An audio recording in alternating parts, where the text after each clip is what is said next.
My name is Laurice Flasnick. I'm the nurse recruiter for Rady Children's Hospital in San Diego. I've been a nurse recruiter for many, many years and have been with Rady's for over 6 years in this capacity, and am very, very proud to represent Rady Children's. And we do have the largest pediatric facility in the state of California. We have specialties, all kinds of specialties, and we do happily accept new graduate nurses. And I actually am a graduate of Cal State San Marcos, so I always am a little partial to our Cal State San Marcos students. Hi, good morning. My name is Debbie Waters, and I'm from Kaiser Permanente, and I'm one of the nurse recruiters. There's actually a nurse recruiter that just joined our team, Lynn Fisher. She couldn't join us today, but she may be someone that you'd be working with in the near future. I cover the maternal child health, peri-op services, and quality case management, utilization management teams, recruitment for those positions.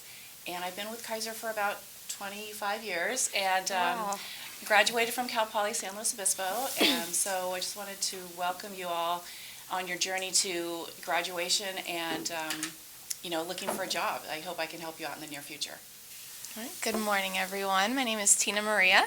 I'm here representing UC San Diego Health, San Diego's only academic medical center. We are a magnet-designated hospital, and we offer new grad positions in all of our facilities and in most units. So I look forward to meeting a lot of you and answering your questions. Very good morning, everyone. My name is Remia Stokes, and I work for Sharp Healthcare. I am one of the nurse recruiters for Sharp Healthcare, and I recruit for medical, surgical, progressive care nursing, telemetry, and all psychiatric nursing positions within Sharp Healthcare.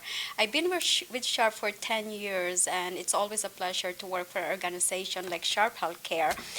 We are the one of the largest healthcare system here in San Diego, and we do hire new grads. So I am very happy to be here, and hopefully we'll be able to assist you in any way we can, all of us here in your journey in finding a position.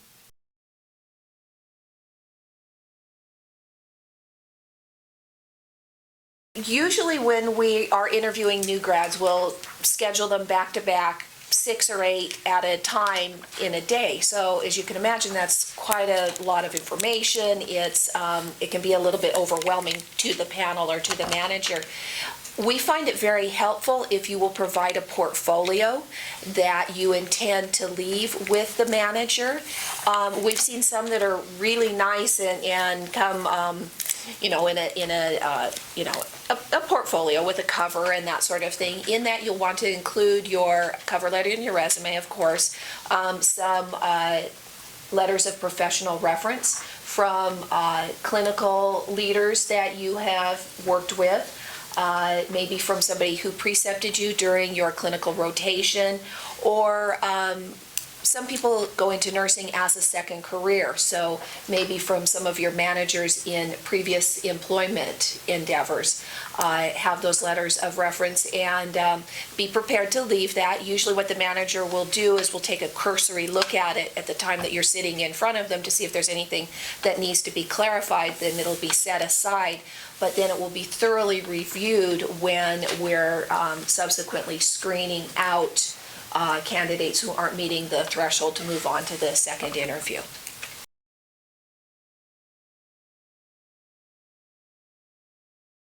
I'll answer that. You hear the old adage, 1 page, any more than that, you're wasting your time. Well, with a new graduate, that's not necessarily true. I like to see what your clinical experiences are, the number of hours, as in addition to any other work history that you've had. So a 2-page resume is probably the minimum that you would want to consider. Don't get crazy. It doesn't need to be 12 pages. I mean, unless you've got, publications and research projects and that sort of thing. But 2 to 3 pages would be my recommendation. I'd go with about 2 to 3 as well. I mean, I would say for new grads, it'd probably be 2.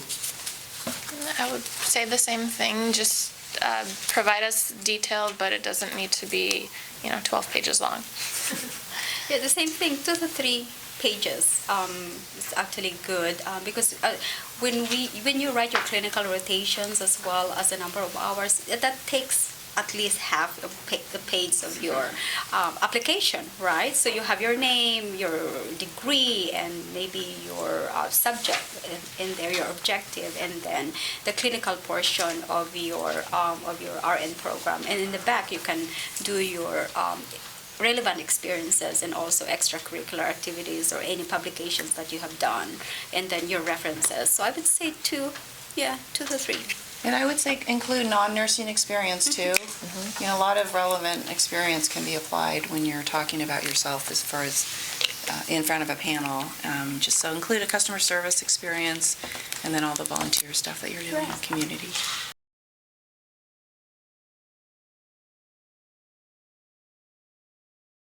We run a program twice a year.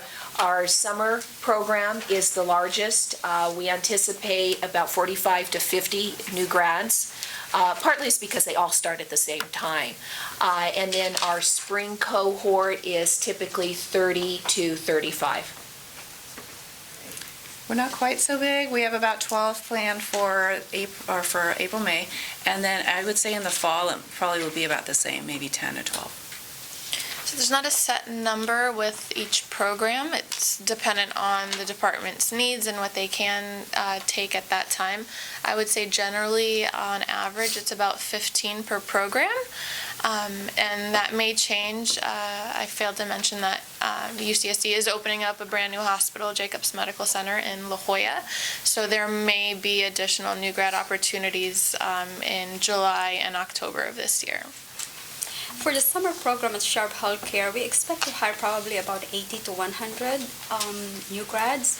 Now, we do have a lot of new grad residency programs at Sharp Healthcare, and so we hire a lot for our residency programs. So just like me alone, one recruiter, there are other 3 recruiters for new grads with Sharp. I have about 40 openings just for new grads. So with Sharp Chula Vista, they're looking for their medical, surgical, and progressive care nursing nurse residency program. We're looking to hire 20, one cohort. And then for Sharp Memorial, we're looking to hire 15 just for medical, surgical, and progressive care nursing alone. But we do hire new grads for ICU, ER, and women's services. So all in all, I would say about 80 to 100 positions. I have the bulk of those positions.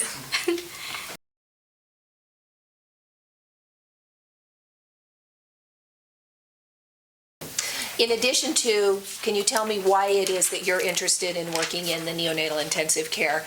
And please, once again, be prepared to clearly let us know why that is the case.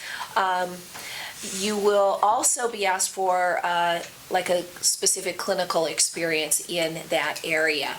Tell me about a time when you walked into a room and this was happening. What did you do? What were the results? And what would you do differently next time? I can guarantee you will be asked that in some form in practically any interview that you would come to, certainly in our organization.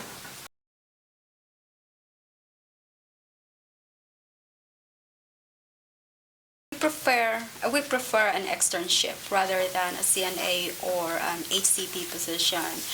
The reason for that is you are one-on-one with your preceptor.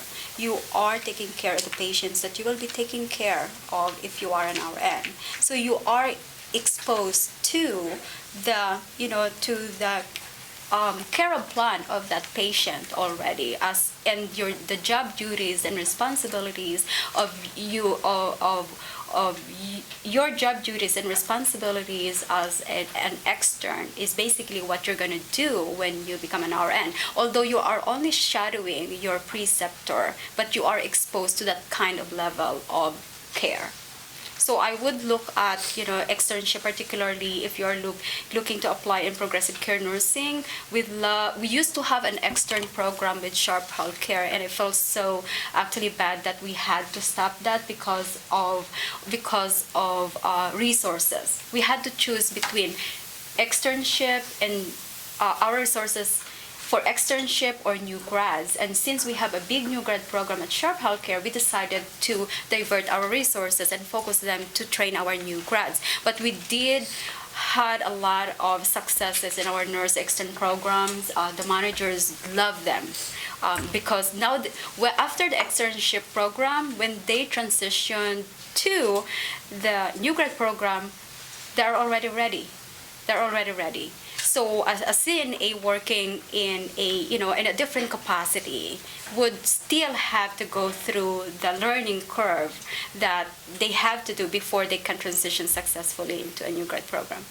We would prefer an externship or a preceptorship for one of the critical care units, the PICU or the NICU. But if you're interested in HEMOC or medical or surgical, we would really like to have those folks on board as a PCA.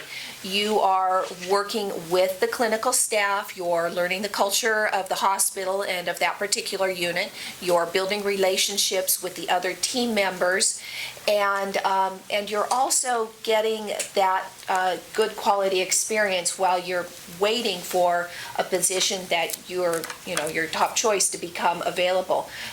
You have opportunities for rounding. There's educational opportunities that aren't available for someone who doesn't work at the hospital. So you're exposed to all kinds of information that is really valuable to you in getting a position. The difference with UCSD that I know is different at Rady Children's is for our nursing aides, they actually need to be certified. So as an RN student who's completed your rotations, you technically wouldn't qualify for those positions unless you had a CNA license. So that is a little different. However, managers do like to see that if you were previously in that type of role, but the externship or internship or that additional preceptorship is definitely gives you a competitive advantage.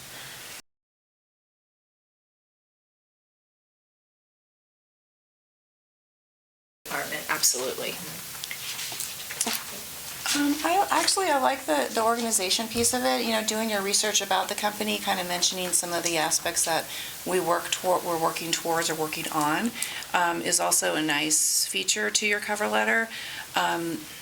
Ours is mostly med-surg and telemetry, so you probably could, get away with just doing the company piece and then whatever experiences you want to put towards your efforts towards med-surg or tele. But just make sure that if you do have different areas of interest, that you tailor it accordingly.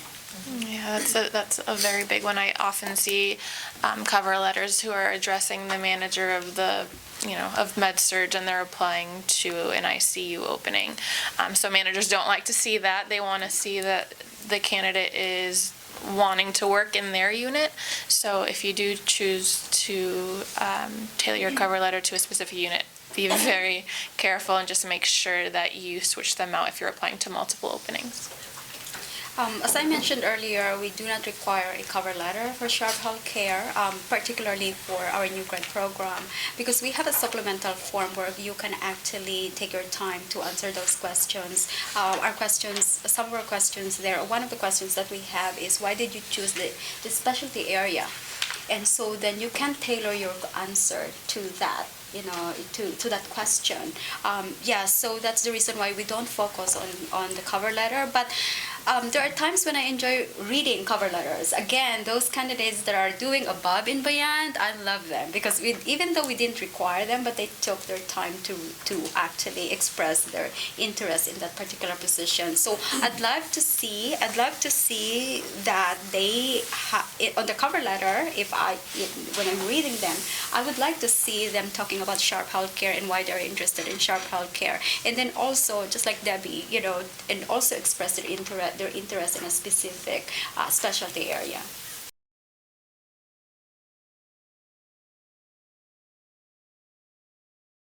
I can only speak for Rady's, and that's the feedback that I get from my clinical leaders.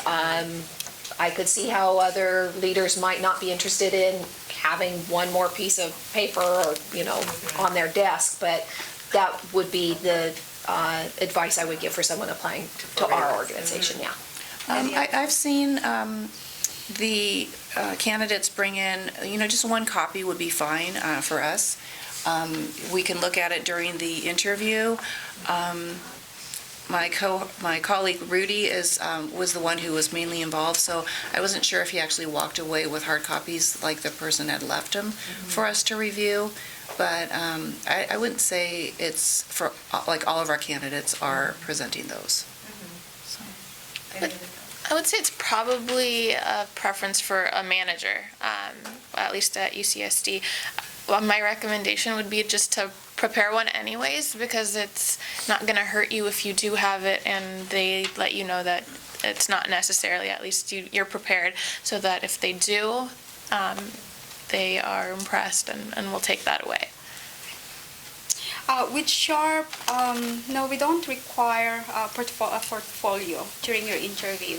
So when I schedule candidates for an interview, I let them know how many people are going to be in the panel, and then I request them to bring copies of their resumes, like 4 copies of the resume. But what happens during the interview is very interesting. You can see those people, those new grads, that really, really think through about what they're going to do during the interview and well prepared, because they come with a portfolio, and not only just a portfolio, 4 portfolios for everybody. And there are also candidates that come with just a copy of the resume. So during this competitive job market, you have to do everything you can, again, to set yourself apart from other candidates. Actually, I'm actually impressed with most new grads because they are well prepared. When I see sometimes resume from experienced nurses, my God, because the thing is they don't have to do anything to get hired, or they don't have to do extra effort to get hired because they already have the experience. In your case, you still don't have that experience. You're looking for this experience, and this is when you have to do extra. And we love this. Again, we love these candidates that come ready, and again, bring the candidates that actually bring their portfolio. So it's not required, but you can do it.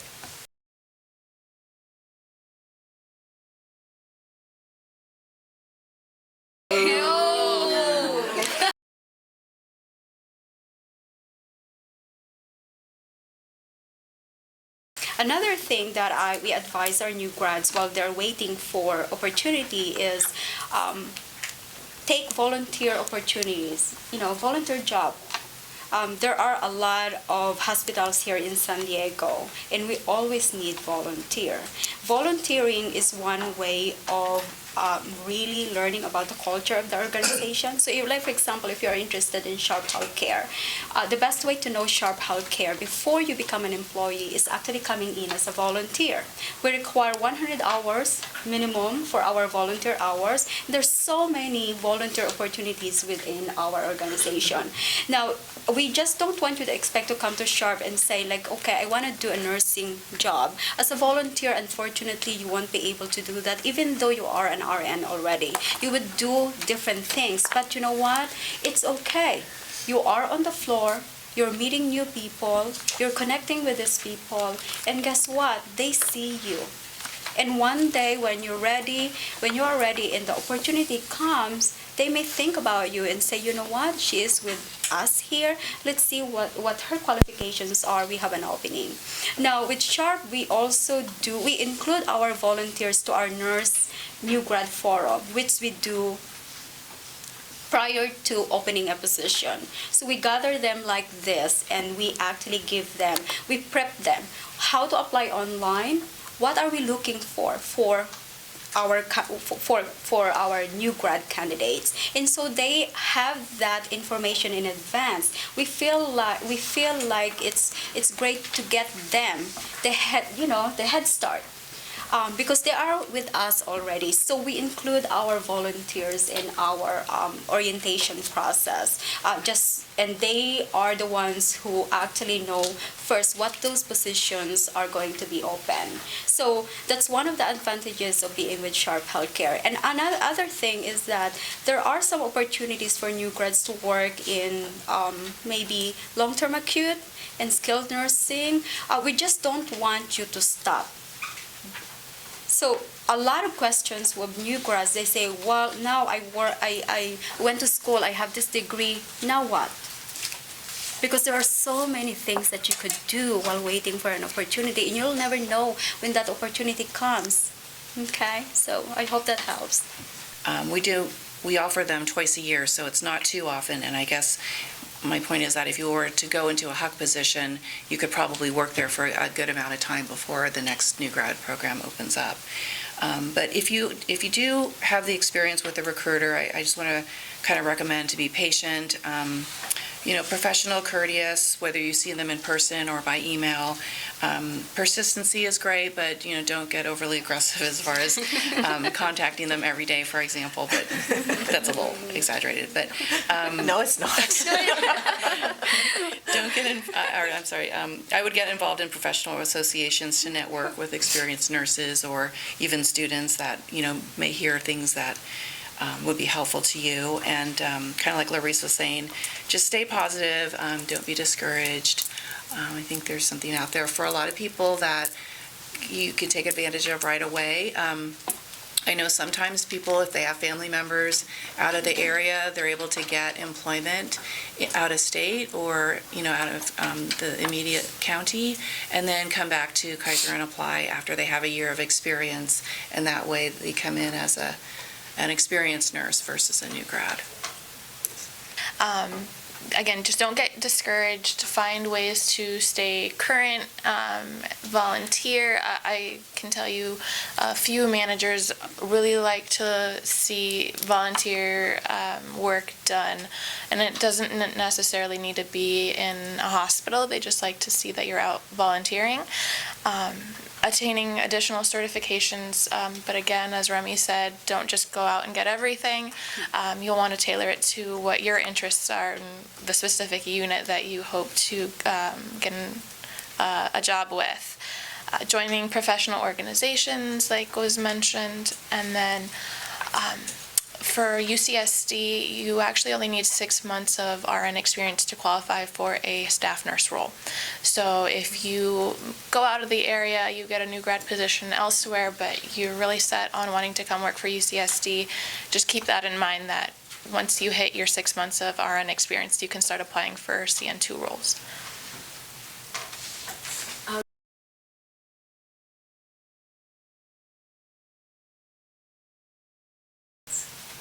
It's my little eyeballs. For the experienced positions, we do have screening questions that are relevant to the job requirements. I think for the new grads, it's going to be everyone's going to come in with the qualifications. So I will be looking at everyone. So we do review all the applications that come in. However, that supplemental questionnaire that you're required to fill out, your answers to those questions are actually scored, which is why I recommend taking your time to answer them and not just putting in C resume or C cover letter, because that'll score you lower and your chances of moving on to the next step are slimmer. So there is that portion. However, all applications are reviewed.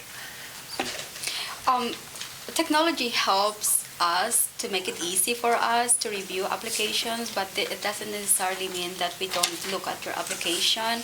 So we use screening questions just to help us make it easy for us to narrow down the number of candidates that we would like to move forward in the application process. And I agree that just take your time, really your time to answer those questions, because we look at that very carefully. We look at your passion, aspirations, because that's where you can type a lot of information about you, and that's also your opportunity for us to know you. It's because your resume, you can't really say I there, right? So it's just your name, contact information, your clinical rotations, the supplemental form or screening question form that we have, you can really answer the questions. I love labor and delivery because. So when I read that, I feel like I can see you really talking to me how much you love that area of specialty.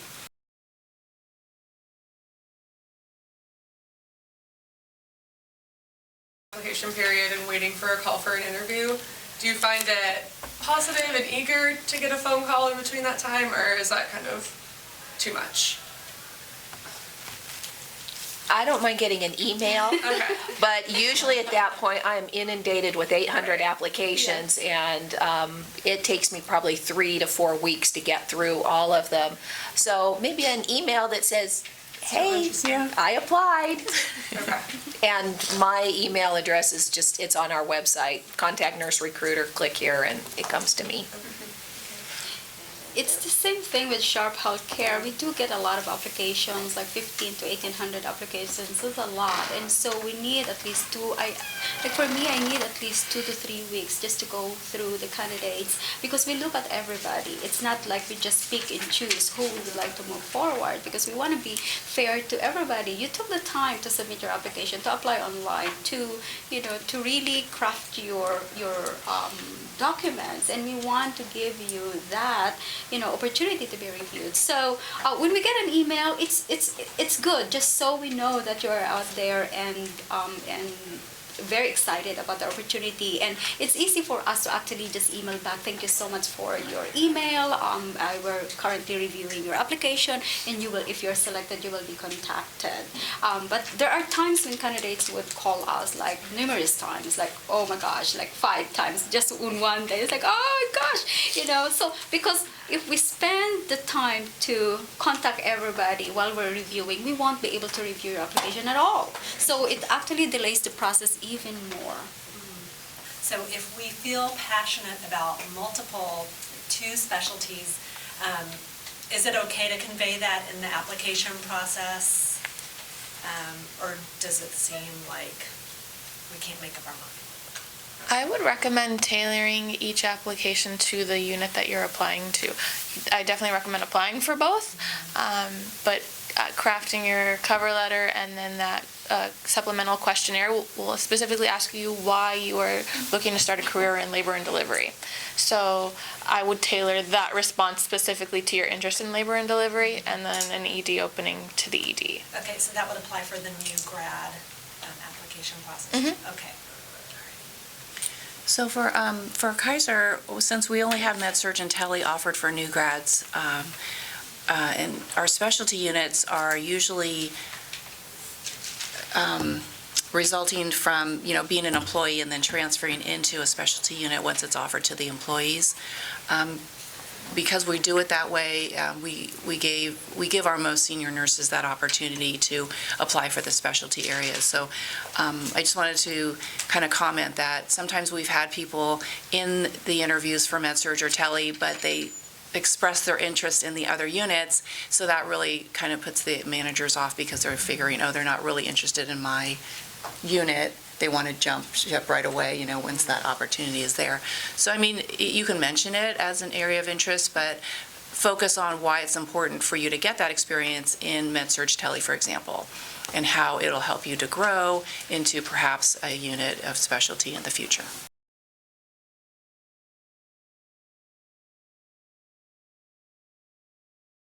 Congratulations. Congratulations. I know you're working all very, very hard, and you're trying to manage everything else within your life, as well as going to school and then doing job searches. So just congratulations on all of that, and keep positive, and hopefully we'll talk to you in the near future. And also, just always exercise patience and also professionalism throughout the entire hiring process.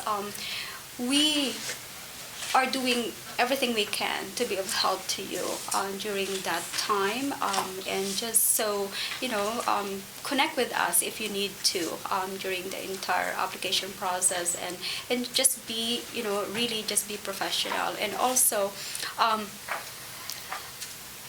be ready to speak your qualifications all the time when there is an opportunity, because you'll never know when you will be called. When you never know when that phone call comes to you. And so you always have to be ready, because that would probably be your one opportunity And if you are not ready to speak about your skills and qualification when that phone call comes, you may lose your opportunity to move to the next level. Because again, we do have a lot of candidates that we're looking at during that, during that process. And in this competitive job market, again, as I mentioned earlier, think about all the things that you could do to set yourself apart from other candidates.